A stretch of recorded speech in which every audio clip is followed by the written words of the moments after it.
Assalamualaikum warahmatullahi wabarakatuh. Saya Muhammad Ahmad Prontalo ingin menjelaskan tentang akuntansi dan FIRS. Yang pertama, sejarah akuntansi. Sejarah akuntansi telah dimulai sejak manusia mengenal hitungan uang dan menggunakan catatan, sehingga akuntansi juga bisa disebut sebagai seni pencatatan. Lalu, bagaimana sejarah ilmu akuntansi tersebut berkembang hingga sekarang, di mana menjadi bagian penting bagi pelaku usaha, pemerintah, atau pihak swasta sebagai bentuk pertanggungjawaban keuangannya. Yang kedua, definisi dan arti penting akuntansi. Akuntansi adalah suatu proses pencatatan, penggolongan, peringkasan, dan pelaporan atas transaksi-transaksi keuangan perusahaan serta interpretasinya. Menurut Sutrisno dalam bukunya Akuntansi Proses Penyusunan Laporan Keuangan. Yang ketiga, akuntansi sebagai sistem. Secara umum, akuntansi dapat diartikan sebagai sebuah sistem informasi yang mengukur aktivitas bisnis, mengelola data menjadi laporan, mengkomunikasikan hasilnya kepada para pengambil keputusan, dan memberi laporan pada pengguna informasi akuntansi atau pihak-pihak yang memiliki kepentingan. Yang ketiga, 3 pilar akuntansi. Yang pertama, sebagai sistem terdapat 3 pilar yang disebut sebagai segitiga pengembangan atau development triangle yang saling mempengaruhi pengembangan akuntansi, yaitu yang pertama matematika, kedua prinsip-prinsip dasar, dan yang ketiga rancang bangun. Pilar matematika atau sama dengan persamaan akuntansi. Yang A, pilar matematika, penggunaan dana atau pemerolehan dana adalah rasionalitas akuntansi yang mendasarkan pada matematika.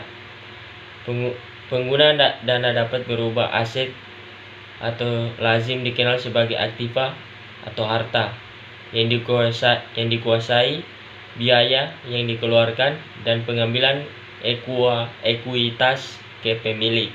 Sedangkan perolehan dana dapat berasal dari utang atau pinjaman dari kreditor. Dari ekuitas atau pendanaan yang berasal dari setoran modal pemilik dan laba yang dihasilkan dari kegiatan bisnis, dan pendapatan yang dihasilkan oleh perusahaan. Pilar prinsip dasar FIRS. Pilar prinsip dasar akuntansi salah satunya dituangkan dalam kerangka dasar dan standar akuntansi keuangan. Banyak negara yang mengimplementasikan standar IFRS yang diterbitkan oleh IASB yang sampai sekarang terus continue mengembangkan kerangka dasar IFRS. Pilar rancangan bangun. Pengembangan pilar rancangan bangun menjadikan akuntansi dapat dirancang dan ditumbuh kembangkan untuk memenuhi kebutuhan dan keinginan masing-masing pengguna.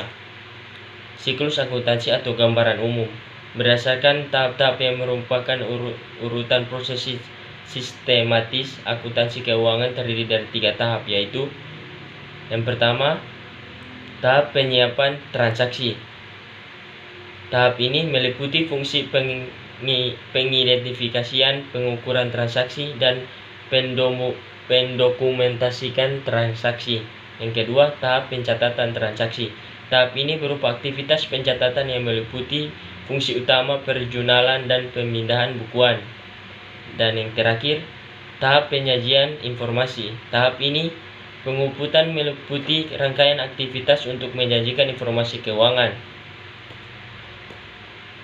Perusahaan sebagai entitas.